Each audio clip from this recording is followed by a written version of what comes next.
আজকে প্রথম ইলেকট্রিক চুলায় রুটি ভাজবো। আমি কিভাবে ইলেকট্রিক চুলায় রুটি ভাজবো সেই নিয়মটা তোমাদেরকে আজকে দেখিয়ে দিব। স্পেসিফিক কত ওয়াটে রুটি ভাজা যাবে এটা কিন্তু কেউ বলে না, তাই আজকে আমি তোমাদেরকে এটাই বলে দিচ্ছি যে তোমরা কত ওয়াটে রুটিগুলো ভাজলে সেটা পারফেক্ট হবে এবং খুব দ্রুত হবে।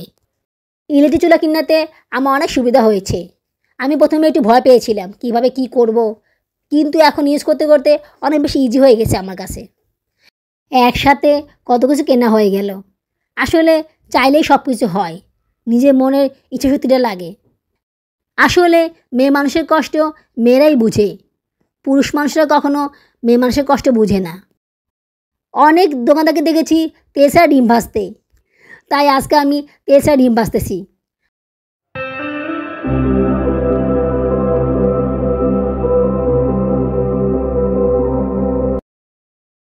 আসসালামু আলাইকুম। আমার চ্যানেলে এবং পেজে তোমাদের সবাইকে স্বাগতম জানাচ্ছি। তোমরা সবাই কেমন আছো? আশা করি আল্লাহর রহমতে ভালোই আছো। আমিও ভালো আছি আলহামদুলিল্লাহ। দেশে এবং বিদেশ থেকে যারা আমার ভিডিওটি দেখতেছো তাদের সবাইকে জানাই আমার পক্ষ থেকে আন্তরিক অভিনন্দন ও ভালোবাসা। নতুন আরও একটি ব্লগ নিয়ে আবার তোমাদের সামনে হাজির হলাম। এখন সকাল 9টা বাজে। আজকে প্রথম ইলেকট্রিক চুলায় রুটি ভাজবো।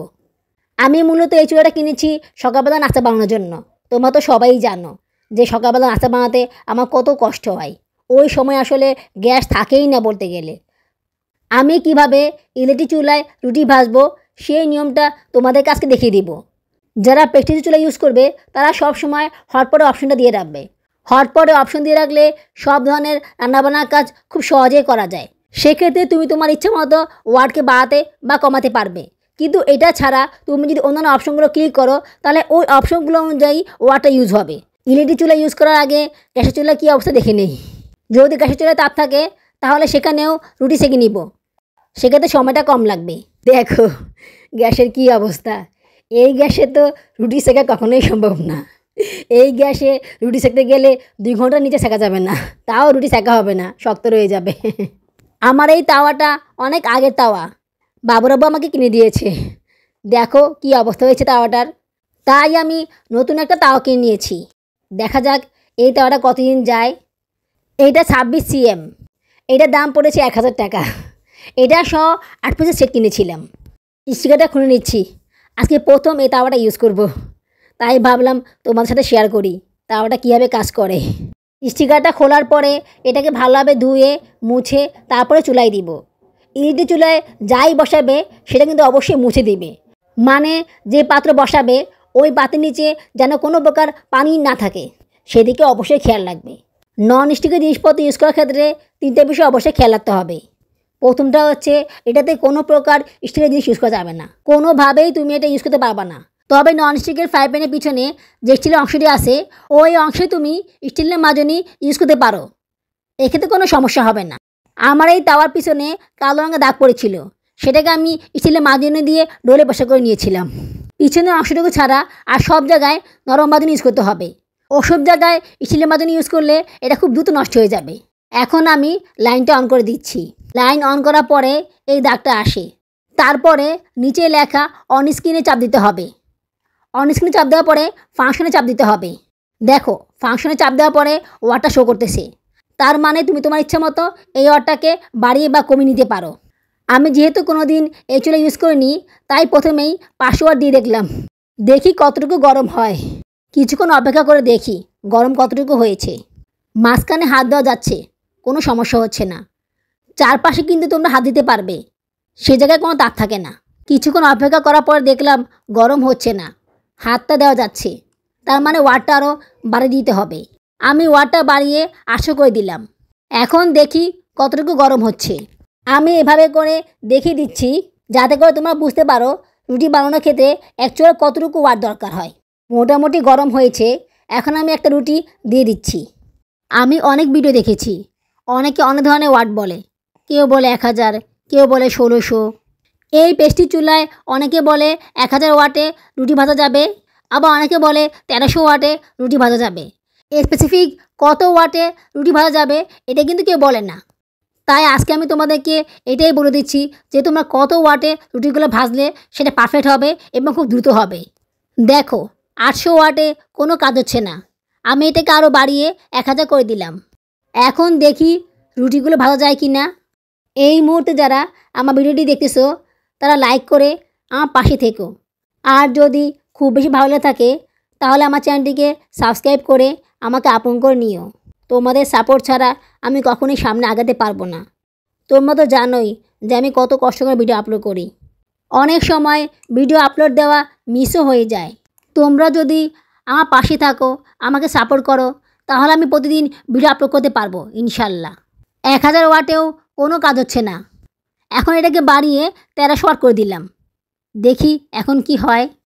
আজকে প্রথম তো, তাই রুটি সেঁকতে একটু বেশি সময় লেগেছে, কারণ কতটুকু ওয়াটে রুটি সেঁকতে হবে এটা বুঝতেই তো সময় লেগে যায়। এখন মনে করো পারফেক্ট রুটি ভাজা হয়েছে, তার মানে হচ্ছে 1300 ওয়াট দিলে রুটি ভাজাটা ভালো মতো হবে, তবে দ্রুত হবে না, একটু ধীরে হবে। তোমাদের যদি টুকটাক কাজকর্ম থাকে তাহলে তোমরা 1300 ওয়াট দিয়ে রুটিগুলো ভেজে নিতে পারো। গ্যাস নেই, তারপরে আমি একটা রুটি দিয়েছিলাম, দেখো কি অবস্থা, অনেকক্ষণ পরে একটু হইল। এরকম গ্যাসে রুটি সেঁকা সম্ভব নয়। এই একটাই ওখানে সেঁকে নিলাম। দেখো ইলেকট্রিক চুলায় কত সুন্দর রুটিগুলো ভাজা হয়ে যাচ্ছে। আমি কত কষ্ট করেছি এই রুটি ভাজা নিয়ে, তোমরা তো সবই জানো। কত ঘন্টা সময় নিয়ে রুটি ভাজতাম আমি। আল্লাহর রহমতে আমার এই সময়টা অনেক কমে গিয়েছে। এখন একটু দেরি করে ঘুম থেকে উঠলেও কোনো সমস্যা নেই, তাড়াতাড়ি করে রুটি বানিয়ে খেয়ে নিতে পারবো, আর বাবুর আব্বুকেও রুটি বানিয়ে দিতে পারবো। প্রতিদিন রুটি বানাতে পারবো না, তবে সপ্তাহে 2-3 দিন তো বানাতে পারবোই। আলহামদুলিল্লাহ, এই চুলাটা কেনার পরে আমার অনেক উপকার হয়েছে। সকালবেলা নাস্তা বানানোটা অনেক সহজ হয়ে গিয়েছে। শুধু কি নাস্তা বানানো, দুপুরবেলা রান্নাটাও আমি করে ফেলতে পারি এই চুলা দিয়ে। এক চুলা দিয়ে অবশ্য রান্না করতে একটু সময় লেগে যাবে, তবে আমি টুকটাক কাজগুলো গ্যাসে চুলায় করে নিব। গ্যাস যে একদমই থাকে না তা কিন্তু নয়, অনেক কম গ্যাস থাকে। ওই কম গ্যাস দিয়ে ভাত, ডাল, তরকারির জন্য পানি গরম করা, চা গরম করা, দুধ গরম করা, তরকারি গরম করা, এসব কাজগুলো আমি করতে পারবো, কোনো সমস্যা নেই। শুধুমাত্র রান্নাটা এখানে করে নিব। তরকারি রান্না করতে গেলে এখানে রান্না করে নিব। ভাজিটা আমি ওই চুলায় আস্তে ধীরে করে নিব। দেখো গ্যাসের চুলায় একটা রুটি ভাজতেই কত সময় লেগে যাচ্ছে। আমি কিন্তু রুটি একটাই দিয়েছিলাম গ্যাসের চুলায়, ওটা এখনও সেঁকতেছি। ননস্টিকের তাওয়াতে স্টিলের খুন্তি ইউজ করা যাবে না, এই কারণে হাত দিয়ে উল্টে দিচ্ছি। ভাবতেছি মেলামানি একটা খুন্তি কিনে নিব। আমার কাছে একটা কাঠের খুন্তি আছে, ওইটা অনেক মোটা, ওইটা দিয়ে রুটি উল্টানো যায় না, অনেক দেরি হয়ে যায়। এর থেকে হাত দিয়ে খুব দ্রুত উল্টানো যায়। দেখো রুটিগুলো কত সুন্দর ফুলে উঠেছে, দেখতেই তো ভালো লাগে। কতদিন এই ফুলকো রুটি দেখি না, আমার কাছে না সব কিছু স্বপ্ন মনে হচ্ছে। উনি তো ভাবতেই পারেনি এত সুন্দর করে রুটিগুলো ভাজা যাবে। উনি বারবার শুধু বলতেছেন, হ্যাঁ এত মজা করে খাচ্ছ, পরে দেখবা কত টাকা বিল আসে। আমি বলতেছি খুব বেশি বিল আসবে না, আমি তো সারাদিন ইউজ করি না, আমি তো 1 ঘন্টা ইউজ করি না। যদি সারাদিন ইউজ করা হয় তাহলেও এত টাকা বিল আসবে না, সর্বোচ্চ 500 থেকে 600 টাকা বিল আসবে। আর যদি একবেলা ইউজ করা হয় তাহলে 100 থেকে 200 টাকা বিল আসবে। হিসাব করলে আমি তো একবেলা ইউজ করি, দেখা যাক কী হয়। এখন আমি বাবুরাবুকে বলি, তুমি তো চাও নাই চুলা কিনে দিতে, আমি তো জোর করে তোমাকে দিয়ে চুলা কিনেছি। এখন তো কারেন্ট গ্যাসও কম যায়, সেই কবে টাকা ভরে দিয়েছো, এখনও তো কত ইউনিট বাকি আছে। এখন আর আমাদের মধ্যে সেই ভয়টা নাই যে গ্যাস ইউনিট শেষ হয়ে যাবে তখন কি হবে, ওই ভয়টা আর কাজ করে না। তাছাড়া গ্যাস কম থাকলে বা গ্যাস না থাকলেও কোনো টেনশন লাগে না। মনে করো ইডি চুলা কিনে অনেক শান্তিতে আছি আমি। এখন আমি একটু পিঠা বানিয়ে খেতে পারবো। 1300 ওয়াট দিলে রুটিগুলো আস্তে ধীরে সেঁকা যায়, সেক্ষেত্রে সময়টা মোটামুটি লাগবে। তবে তুমি যদি খুব দ্রুত রুটিগুলো সেঁকতে চাও তাহলে 1600 ওয়াট দিয়ে সেঁকবে, সেক্ষেত্রে রুটিগুলো সেঁকা দ্রুত হয়ে যাবে। আবার 1800 ওয়াট দিও না, তাহলে কিন্তু পড়ে যাবে। মোট কথা, তোমরা যদি গ্যাসের মতো সেঁকতে চাও তাহলে 1300 ওয়াট দিবে, আর যদি একটু দ্রুত সেঁকতে চাও তাহলে 1600 ওয়াট দিবে, এর বেশি না। এখন আমি এই তাওয়ায় ডিম ভাজি করে নিব। রুটি সবগুলো ভাজা হয়ে গিয়েছে। এই তাওয়ায় কিন্তু তেল অনেক কম লাগে, 85% তেল সাশ্রয়ী, এই কারণে তেল অনেক কম লাগে। নর্মালি আমরা যতটুকু তেল দিয়ে ডিম ভাজি করি তার থেকে অর্ধেক দিলেই হবে। দেখো আমি কত কম তেল দিয়েছি। এই কম তেল দিয়েই ডিমটা ভাজি করে নিব।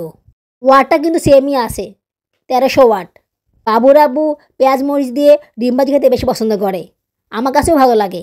তাই আমাদের দুজনের জন্য পেঁয়াজ মরিচ দিয়ে ডিমগুলো ভেজে নিচ্ছি। বাচ্চাদেরকে ডিম পুষ করে দিব। এখন বাধ্য হয়ে খুন্তি ইউজ করতেছি, হাত দিয়ে তো এটা করা যাবে না, অনেক গরম আছে তাওয়াটা। রুটি ভাজা, ডিম ভাজা, এই সব মিলিয়ে আমার 1 ঘন্টার মতো সময় লেগেছে।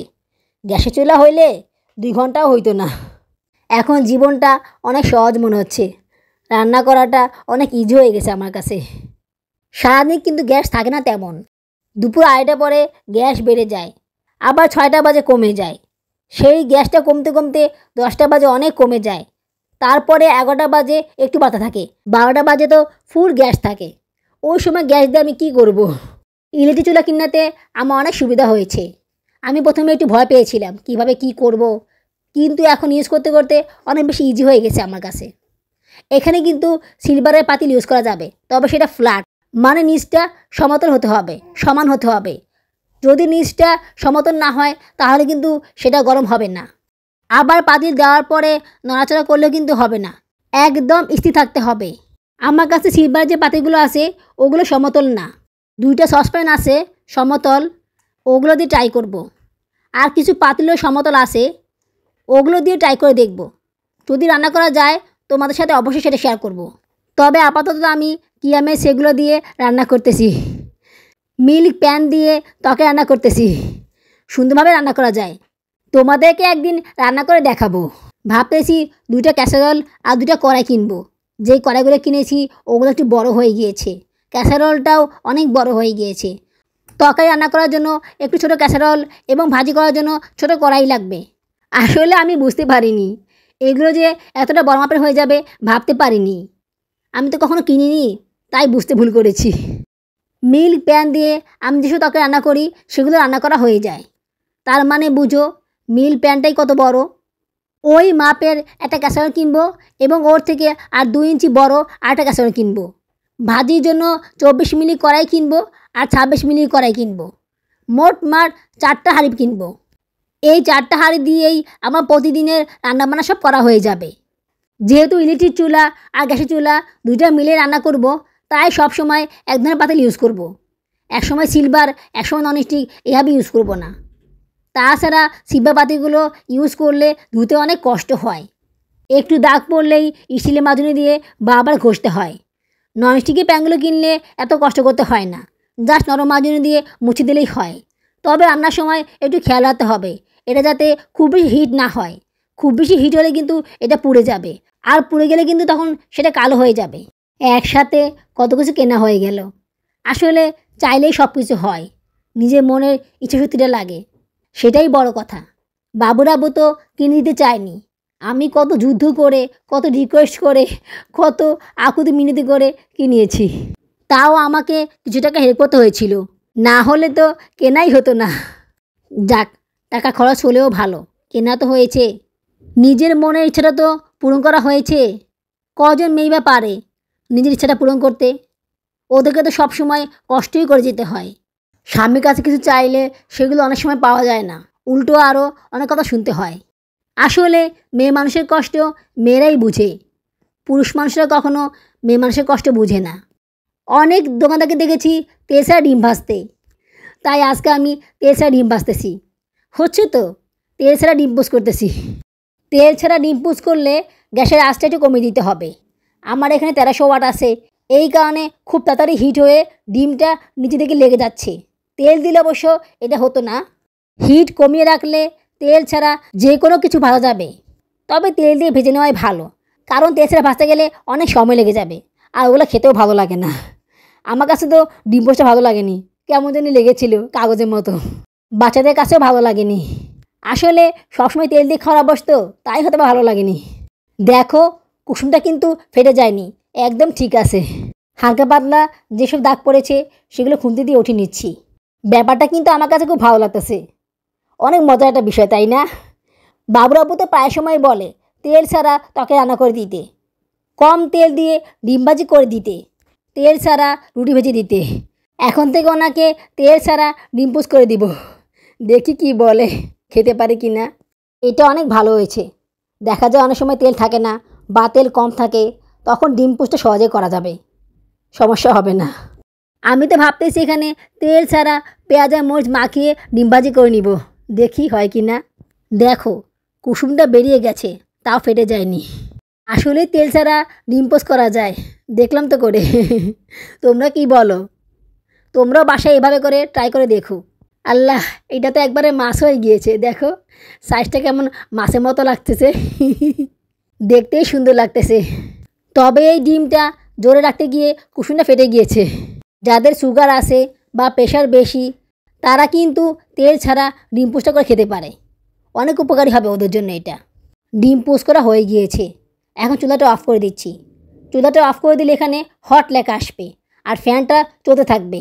এই জায়গাটা কিন্তু এখন অনেক গরম আছে, এখানে কাপড় রাখা যাবে না। দেখো আমি পণ্ডিতগিরি করে কাপড়টা রেখেছিলাম, এটা পুড়ে গিয়েছে। অনেক চ্যানেলের আপুরাই বলে এখানে কাপড় শুকানো যাবে, কিন্তু কোন অবস্থায় কাপড় শুকানো যাবে সেটা কিন্তু বলে না, দিয়ে দেখায় কি সুন্দর কাপড় শুকায় সে। আর আমরা যারা অডিয়েন্স তারা ওগুলো দেখেই পাগল হয়ে যায়। আজকে তোমাদেরকে লাইভ প্রুফ দেখালাম। চুলার ফ্যান সম্পূর্ণ অবস্থায় বন্ধ না হওয়া পর্যন্ত ওই জায়গায় কাপড় দেওয়া যাবে না। একমাত্র পাতিল দেওয়া যাবে, গরম করার জন্য যে কোনো পাত্র দেওয়া যাবে, বাট কাপড় দেওয়া যাবে না। আমি একটা উঁচু নিচু পাতিল বসিয়ে দিয়েছি, এটা সমতল না, দেখতেছি গরম হচ্ছে কি না, কিন্তু গরম হয়নি। এই দেখো চুলার ফ্যানটা এখনও বন্ধ হয়নি, এখানে হট লেখা আসতেছে। এই হট লেখাটা চলে গিয়ে যখন ড্যাশ ড্যাশ লেখা আসবে তখন বুঝতে হবে ফ্যানটা বন্ধ হয়ে গিয়েছে। তোমরাই বুঝতে পারবা ফ্যানের আওয়াজটা বন্ধ হয়ে গেলে। পাতিলটা সরিয়ে নিচ্ছি, পানি এতটুকু গরম হয়নি। ফ্যান ঘোরাটা বন্ধ হয়ে গিয়েছে, ফ্যানের শোষো শব্দ এখনও আসে, তবে মাঝখান দিয়ে ড্যাশ ড্যাশ লেখা আসছে, তার মানে এখন সুইচটা আমি খুলে ফেলতে পারি। এই দেখো এরকম দাগ আসবে, এরকম দাগ আসলেই তোমরা লাইনটা খুলে দিবে। সব সময় এভাবে করেই ইটের চুলা লাইনটা বন্ধ করতে হবে, তাহলে চুলাটা অনেক বছর যাবৎ ইউজ করা যাবে আর সহজে নষ্টও হবে না। ফ্যানটা বন্ধ হওয়ার কারণে হিটটা অনেক কমে গিয়েছে, এখন কাপড়গুলো রাখা যেতে পারে। ফ্যানটা বন্ধ হয়ে যাওয়ার পরেও কিন্তু অনেক সময় এটা গরম থাকে। এই সময় তোমরা চাইলে যে কোনো কাপড় চোপড় এখানে রেখে শুকিয়ে নিতে পারো, কোনো সমস্যা হবে না। আজ এইটুকুই। আমার আজকের ব্লগটি তোমাদের কাছে কেমন লেগেছে আমাকে অবশ্যই কমেন্টস করে জানাবে। আগামী ব্লগে দেখা হবে। আল্লাহ হাফেজ।